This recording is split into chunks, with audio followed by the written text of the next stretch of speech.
waa Colicode ñoo woote woon conférence de presse bi pour mën a woo nit ñi ci ndaje gi ñuy waaj a amal ci fan yii nii di ñëw ci kanam tuuti xam naa dinaa jox samay naataangoo ñu gën a yaatal ci sujet bi ndax ndaje googu lenn kese moo ko waral mooy jàpp gi ñu jàpp Cheikh Omar Diagne te ñu gis ni du dëgg du yoon teguñu ko ci dëgg teguñu ko ci yoon mooy injustice la nekk di subir ndax ñun ñëpp seetlu nañ ni liñ ko jàppee muy diffamation ak injure publique bëri na ña nga xam ne tey jii même chef d'accusation la ñu teg ci seen kaw te ci kaw loolu ku ci nekk mi ngi vaqué ci ay occupation amul kenn ka nga xam ne tëj nañ ko ci diir gi ñu ko tëj may rappeler ni jàpp gi ñu ko jàpp ëpp na 2 weer mi ngi ci kaso gi te ba léegi juge bi muy Mamadou Seck nekk 2e cabinet ba léegi dégloowu ko dans le fond muy injustice boo xam ne ñun ñëpp ñu ngi koy déplorer moo waraloon ndaje gi tey xam naa damay jox kàddu rek tey Ousmane Sarr mu gën ci yaatal ci olof suñu noppee jox kàddu gi Ahmed Takula moom itam mu gën cee yaatal par la suite ñu jox kàddu gi Mohamed Malal comme ça mu mën a def version française bi ñu ngi leen di jaajëfal bu baax. tey nag ci conférence de presse bi mooy par rapport ak manifestation bi nga xamante ni ñu ngi koy waajal muy samedi le 11 ñu si woo Sénégal yëpp place de l'Obélisque ak aussi li nga xamante ni mooy li nga xam ne mooy datation bi ñu def professeur Cheikh Omar Diagne te ñu ko doon toppee diffamation et injure publique par la suite ak menace te ñu gis na nag dafa am injustice boo xamante ni daf si am boo xam ne Sénégal yëpp dañ ci teg seen bët mooy même li nga xamante ni loolu lañ koy toppee muy menace injure publique ak diffamation dañu gis ne am na ay nit yoo xam ne dañ leen toppe woon si loolu te bien avant après Cheikh Omar Diagne lañ leen jàppoon si loolu te libéré nañu leen ku mel ni suñu frère muy Gas El Salvador dañu gis ne dañ ko convoqué woon si loolu biñ ko convoqué diggante bi àtte nañ ko ba tëj ko 1 mois sursis ba jamono bii génn na mi ngi këram toog ki nga xamante ni tamit mooy Alhaji Thiam Niass di coordonnateur Pastef Taïba Niassène ñu gis ne même moom chef d'accusation yooyu lañ ko toppe woon parce que dañu ne dafa menace de mort ki nga xamante ni mooy tantaay Adji Sarr par la suite ñu gis ne bi ñu ko jàppee yóbbu ko commissariat muy def ay retour de parquet atte nañu ko ba bàyyi ko sur sursis mu dem ñibbi këram léegi lan moo tax ñu war a téye Cheikh Omar Diagne boobu ba léegi parce que dañu ne diffamation injure publique dañu ko jàppee si loo xamante ni nii daf ko def si page Facebook am leen di wax ko si télé ñëpp di dégg léegi nag ñun question bu ñuy posé ñun en tant que ay sénégalais mooy ki nga xam ne da nga koy toppee diffamation ak injure publique te li nga koy toppee daf ko wax si télévision ñëpp di ko seetaan waaw loolu lan moo si jar ngay tijji information judiciaire parce que bu fekkee nit ki li nga koy toppee li nga ko toppee dafa wax publiquement dafa toog publiquement mu wax ko si télévision leen li mu bind ko si page Facebook am ñëpp di gis mais loolu li si indi li nga xam ne mooy information judiciaire loolu mooy kene dañu bëgg a tee Cheikh Omar Diagne ci kaso bi ba heure bu leen neexee ñu bàyyi ko loolu nag day firndeel ne justice bi nga xam ne moo am Sénégal justice kumba am ndey la ak kumba amul ndey parce que dañu gëm ne ñi nga xamante ni def nañ ko ñu bàyyi leen gënuñu Cheikh Omar Diagne waaye Cheikh Omar Diagne gënu leen Cheikh Omar Diagne nag li ñuy wax sénégalais yi mooy képp koo xam ne da nga yaakaar ne li ñu ko doon toppee muy diffamation ak injure publique moo tax mu des ci kaso bi yaa ngi nax sa bopp parce que Cheikh Omar Diagne li tax mu des ci kaso bi ba léegi lenn kese la mooy que ne ay association góor jigéen ñoom ñoo demandé pour que état bu Sénégal continuer di maintien Cheikh Omar Diagne ci kaso bi parce que daf leen di déranger ci li nga xamante ni mooy débat public bi c'est ça la réalité léegi nag li si gën a doy waar te gën ci doy waar te sénégalais yëpp war koo xam mooy parce que man sama permis de visite mi ngi nii prison bu Rebeuss laa jógee sànq bi may ñëw fa laa jógee ñëw mais li gën a doy waar ci affaire yi mooy Cheikh Omar Diagne dañu ne ko par 15 jours ba 15 jours lay am visite maanaam bu amee sodi bii visite day jëlal beneen sodi bële lay am visite te si biir 15 jours yooyu noonu benn visite rek la am droit am man bi ma àggee 8 heures laa fa dem mais dañ ne ma doo ko mën a gis parce que am na ku dugg bu pare waaw si ban xeetu réew la ñu nekk Cheikh Omar Diagne lan la def lu war a tax ñu war ko tëj ci prison ba pare ne ko 15 jours benn visite ngay am te benn visite boobu sax est-ce que ñu ngi koy respecté donc mu doon question bu jar a laaj léegi nag bu fekkee ne dañu nekk Sénégal boo xamante ni nii bu fekkee da ngay xeex góor jigéen wala ngay xeex état yow moom bu ñu la tëjee ci prison dootoo amati sa liberté ak say droit donc loolu il faut que ñu xoolaat suñu taxawaay xool ci ban état la ñu nekk aussi tamit ñun Sénégal ñu jël suñuy responsabilité parce que ñii li ñu bëgg a def Cheikh Omar Diagne mooy dañ ko bëgg a sacrifier tee ko ci kaso bi loolu nag ñun duñ ko nangu tey te duñ ko nangu ëllëg te nag lépp loo xamante ni laaj na ko incha allahu rabbi dinañu ko def pour ñu libérer Cheikh Omar Diagne ci kaso bi mu nekk parce que kaso bi du place am parce que nag dafa war a dem ci ay njabootam de bientôt 2 mois yi et quelque ñu téye ko ci kaso bi ci loo xamante ni diffamation insulte publique loo xam ne publiquement la ko waxee donc je pense que li mu wane mooy suñu yoonu Sénégal dafa nekk di jëngul sax mais dafa nekk di daanu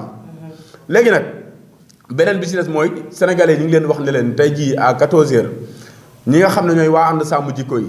dañu décider ne képp koo xam ne am nga permis visite pour war a dem seeti ji Cheikh Omar Diagne à 14h ñu ngi lay jox rendez-vous fi nga xamante ni mooy buntu Rëbës bu ko defee képp ko am permis de visite na nga ñëw foofu pour ñu dem seeti Cheikh Omar Diagne parce que nag dañu gëm ne li ñu nekk di def nii teeku 15 jours ba 15 jours muy am benn visite loolu jékkul jaaduwul te tegul ci benn dëgg tegul ci benn yoon parce que amul benn détenu boo xam ne yaa ngi Rëbës jamono biy toll nii par 15 jours ngay am visite ba pare di am benn visite par 15 jours donc loolu injustice la boo xamante ni mi ngi daw ci biir prison bu Rëbës te loolu dañu gëm ne ordre yooyu fi mu jógee mooy état bu Sénégal parce que bu fekkoon ne règlement prison bi la boobaa ak prisonniers yëpp lañ koy def mais nag bu fekkee dañ ko yemale ci benn prisonnier rek loolu day wane ne état du Sénégal moom moo joxee ay ordre bu ko defee Cheikh Omar Diagne ñu mën ko maintenir ci prison bi aussi tamit ñi koy gis ci sénégalais yi du bëri te loolu il faut que mu dakk loolu daal lañ amoon lu ñuy wax donc di wax ne samedi incha allah ñu ngi woo Sénégal yëpp samedi le 11 ñu ngi woo Sénégal yëpp place de l'Obélisque incha allah ñu ñëw taxaw pour ñu libérer Cheikh Omar Diagne parce que dafa doy merci beaucoup. comme nu ko sama naataango bi waxee rek Ahmed Takhoula Gueye la waaw comme sama naataango bi waxee rek Ousmane moom sax dafa juum parce que mi ngi naan prisonnier man pour man Cheikh Omar Diagne du prisonnier Cheikh Omar Diagne c'est un otage. c'est ça il faut appeler les mots nga jox ko lu ci nekk nga jox ko turam Cheikh Omar Diagne otage la lu mu ko def c'est pas de l'arrestation Cheikh Omar Diagne da nga koo séquestré c'est ça la réalité il faut que tamit ñuy waxante dëgg parce que mënu ma comprendre te yaakaar naa ne fii ñëpp ñu fi toog gis nañ ko pour les mêmes faits damay répéter waat rek tënkaat parce que fii lu ñu fi war a wax nañ ko depuis ba nga ko arrêté ba léegi depuis le 7 je crois c'était le 7 avril boobu ba léegi lu ñu fi wax on ne fait que répéter ci forfaiture bii ñuy gis nii Cheikh Omar Diagne mënuñu comprendre pour les mêmes faits parce que dañu ko ñëw ne menace autant pour moi dañu ko ñëw ne dafa comment dirais-je dafa injurier ba pare dafa diffamer ba mu demaatee ñu yokk ci menace xam naa boobu ñu def ko mandat de dépôt pour les mêmes faits ci même accusation pas les faits sax parce que fait dafay fekk lu am accusation encore une fois pour les mêmes accusations ku ñuy wax Salvador diffamation la je crois il a été condamné un mois génn na te Cheikh Omar Diagne moo ko jiitu ci kaso bi le gars de Pastef te mu nekk Taïba Alaaji Thiam Niass pour menace encore une fois te Cheikh Omar Diagne ci lu ñu koy toppee menace mu ngi si moom tamit jugé na ko yóbbu ko flagrant délit jaarul sax Rëbës flagrant délit la nga ko yóbbu ñu def ko 3 mois sursis mais pourquoi donc Cheikh Omar Diagne moom mu jiitu leen kaso ñooñu ñëw fekk ko si am problème ak justice ba génn si ñoom ñëpp ñu vaguer à leurs occupations ñi ku nekk ñibbi sa kër Cheikh Omar Diagne ba léegi mu nekk en prison le juge ne l'a pas entendu le juge du deuxième cabinet Mamadou Seck sur le fond loolu dëggantaan du yoon forfaiture la Sénégal nag dañoo am benn affaire bu nu tàmm dañuy faral di gis injustice gis lu dul yoon ku si nekk jàpp ni moom comme concerné wu ko rek danaan man sama yoon du si nekk du ma si wax balaa muy wax nag foog affaire bi dem ba ne kët na doon bu mu dal si moom si lay commencé di yuuxu te loolu man pour man c'est pas du tout normal te foofu nag lay profité di si interpeller ce qu'on appelle la société civile pour man le fait que nous noppi seen mutisme bii ma gêne ma dérange pour man surtout su kaaw Cheikh Omar Diagne bi la société civile bëri na fi y a beaucoup d'associations société civile yu fi nekk pour des problèmes moins graves fii lañ fi yuuxu taxaw di wax di défendre y a plusieurs de soxlawul ma fiy tudd ay dossiers kaaw Cheikh Omar Diagne bi nag moo gën a flagrant te ba léegi kenn déggul leen si et loolu man je trouve que ni loolu du dëgg du yoon c'est pas du tout sérieux dañ si war a wax loolu daal la am lu ma doon wax beneen bi mooy que ni Cheikh Omar Diagne le fait que ñu tëj ko fii n'enlève en rien et là aussi il faut que ça soit clair bu fekkee duñu foog ni bu nga ko tëjee fële da nga koy muselé dañuy tax bu da nga koy démoraliser il se trompe ba léegi il a le moral ba léegi même engagement bi même détermination bu mu am moom la am foofu en prison la preuve Cheikh Omar Diagne njëriñ bi mu doon amal fii nii ci askan bi mi ngi continuer di ko amal à l'intérieur de la prison mën naa leen ci jox ñaari firnde foofu noonu ci biir koor gi dafa doon def tafsir alxuraan dafa jàngal nit ñi di leen firil alxuraan am na ñoo xamante ni mënuñoo lire arabe mi ngi leen doon jàngal arabe li may wax nii moom moo ma ko wax en personne waxantuwuma du dañ maa waxal ji moom moo ma ko wax parce que seetu woon naa ko j'ai parlé avec lui au téléphone am na ay élèves yoo xamante ni bu ñuy def ay 3G ñi doon def terminal dañ leen arrêté pour nous bañ a désapprendre parce que bu ñu génnee Cheikh Oumar Diagne il a fait amener des livres pour à la bu ñu dugal ko biir prison comme ça moom mu leen ni jàngalaat pour ko defee boo yooyu bés bu ñu génnee ñu bañ désapprendre kon loolu moo lay wax ni kon kooku engagement bu ma amoon ci biti même à l'intérieur de la prison mi ngi continuer di ko am voilà loolu daal laa doon wax nag te di ñaan sénégalais yëpp le 11 ñu ñëw daje place de l'Obélisque te manifestation bi ça concerne pas encore une fois la personne de Cheikh Oumar Diagne ça concerne c'est une question de principe question de liberté la Cheikh Oumar Diagne loolu benn exemple rek la parce que nous tous nous sommes des Cheikh Oumar Diagne ëllëg yow mii sax yow mii yéen journalistes yi mën na am ma am fi leen lu mu fi wax loo xam ne ça n'arrange pas le pouvoir mu xëy suba jàpp ma yow sax boo deful nag ñu ne la yow sax complice nga parce que yaa ma tàllal micro bi entre loolu moom dama leen di wax leen loolu foog ngeen dugal ko seen xel parce que actuellement léegi tous les prétextes sont bons pour que ñu mën a museler nit ñi léegi maa ngi leen di gërëm di leen sant quoi. Avons convié la presse et l'opinion à notre conférence de presse de ce jeudi pour vous parler de la situation de notre camarade Cheikh Oumar Diagne. Vous n'êtes pas sans savoir que le collectif pour la libération de Cheikh Oumar Diagne a vu le jour depuis l'arrestation arbitraire de notre camarade et a eu à faire des plans d'action qui, pour la plupart, ont été réprimés par le préfet politicien du régime en place. On peut en citer notre manifestation du 29 avril sur l'itinéraire de Koud jusqu'à Rebeuss qui a été réprimée illégalement par le préfet de Dakar, la manifestation en début de mai et d'autres manifestations aussi qui non seulement ont été réprimées mais ont aussi fait l'objet de violences policières sur la plupart de nos membres. Et ce sont des choses que nous déplorons parce qu'actuellement nous voyons tous le climat social très tendu du pays et nous pouvons aussi y apporter notre pierre à notre contribution de la même manière que les autres peuvent le faire. Mais on est conscient effectivement de la tension actuelle du pays. C'est la raison pour laquelle on n'a pas voulu cette fois-ci nous mettre en bras de fer avec l'administration qui malheureusement est politique, mais on a préféré cette fois changer d'itinéraire.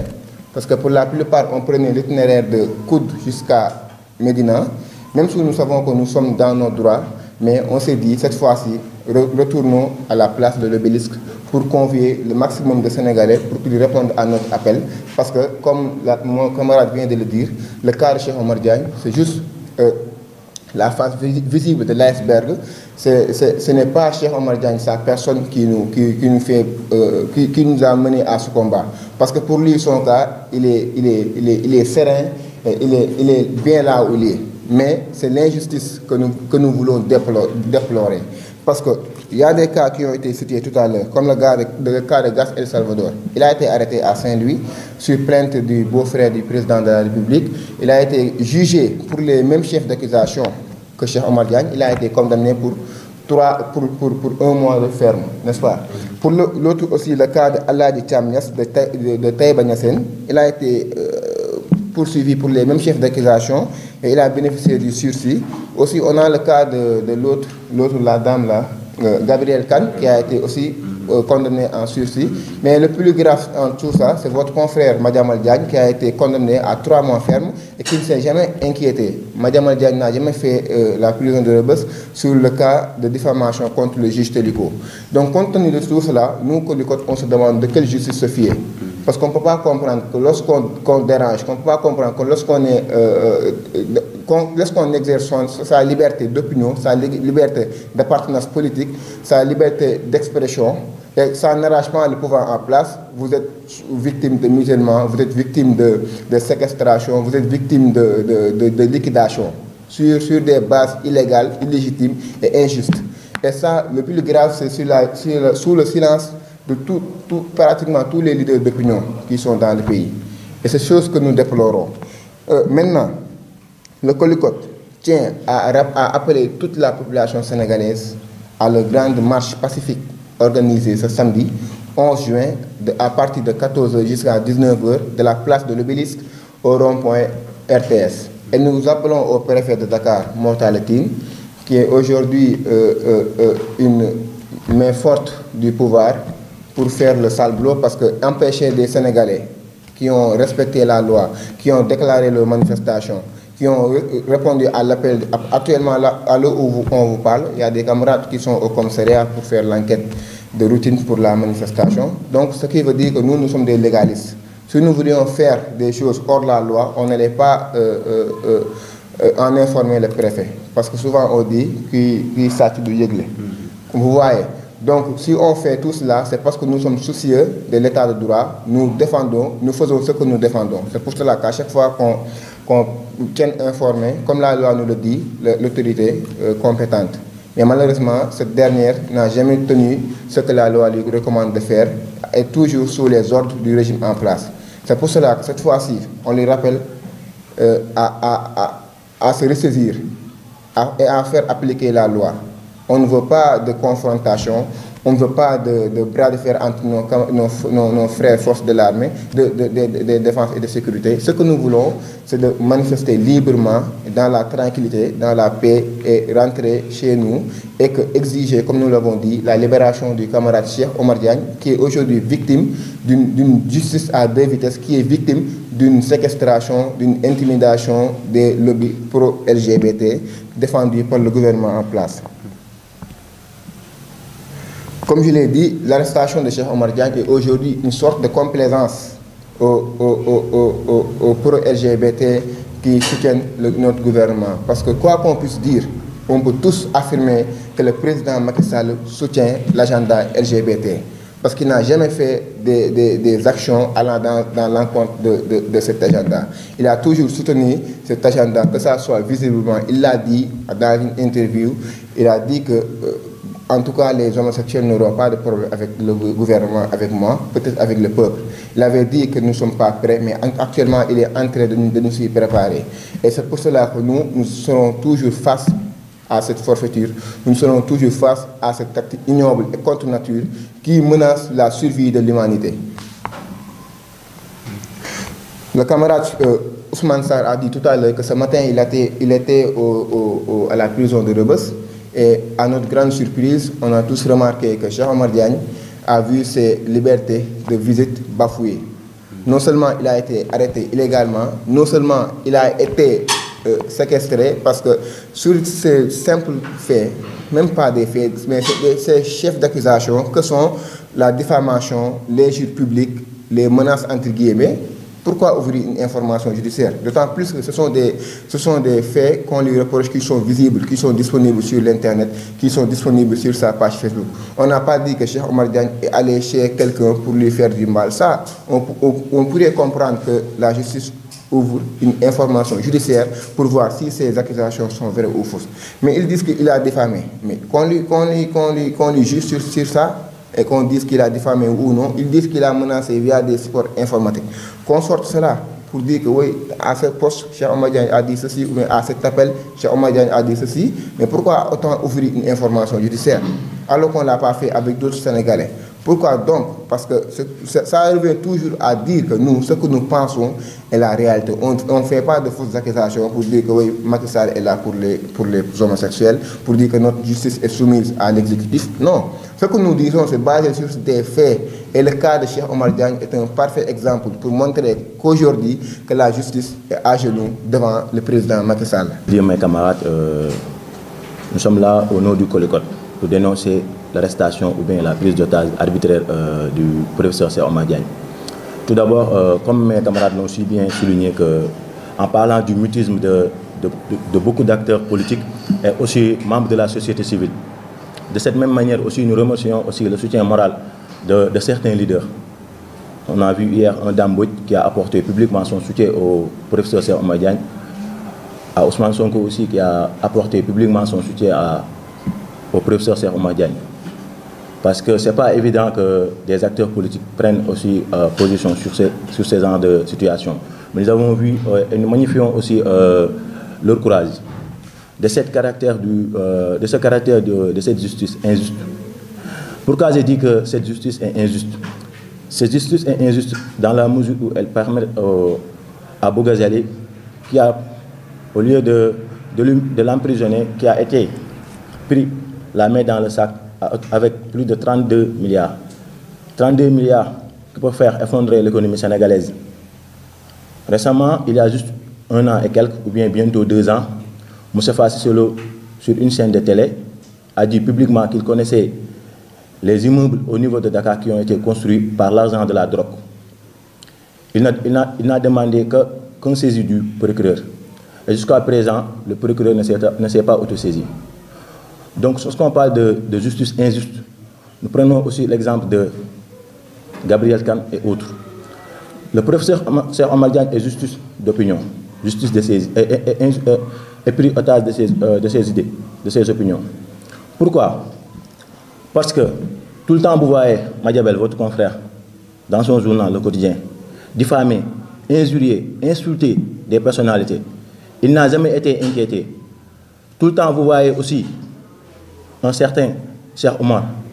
Anne injurier, diffamer, insulter même un de nos frères. Récemment, l'année dernière, il a insulté publiquement un de nos camarades, Pape Abdoulaye Touré. Il n'a jamais été inquiété. Vous verrez aussi un Gabriel Kane qui a injuré, qui a même accusé de sorcellerie un ex-candidat aux municipalités. Il n'a pas été inquiété. Pourquoi le professeur Cheikh Oumar doit être inquiété? Parce qu'il est membre de ceux qui sont pour la préservation de nos valeurs, la préservation de nos acquis. Pourquoi le juge n'a pas jusqu'à présent appelé, ou bien ne s'est pas jusqu'à présent autosaisi sur les propos de Moustapha Cissé Lo? Parce qu'il est de la mouvance présidentielle. Parce qu'il est un bras armé du président de la République. Nous ne sommes pas contre ces gens, mais nous sommes contre cette injustice de cette institution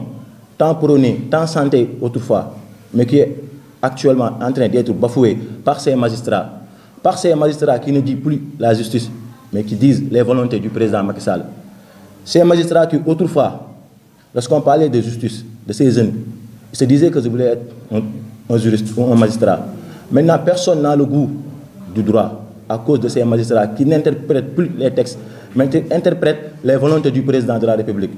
Ce président qui est sous les ordres aussi de l'Occident. Être sous les ordres de l'Occident,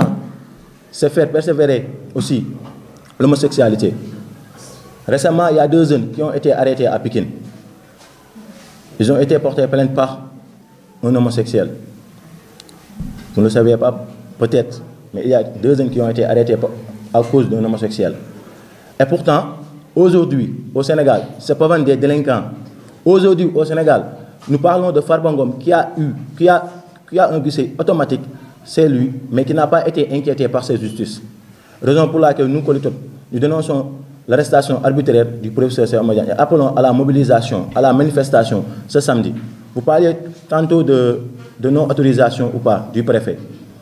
Nous ne nous fions pas au préfet de Dakar, qui est, nous le rappelons, un préfet de Macky Sall. Nous respectons la loi parce que nous avons fait notre déclaration de mars. Nous ne faisons pas une déclaration d'autorisation, mais une déclaration de mars. Ce qui veut dire, entre autres, que si les préfets ne le respectent pas, nous trouverons dans notre droit de manifester, qu'ils le veuillent ou pas.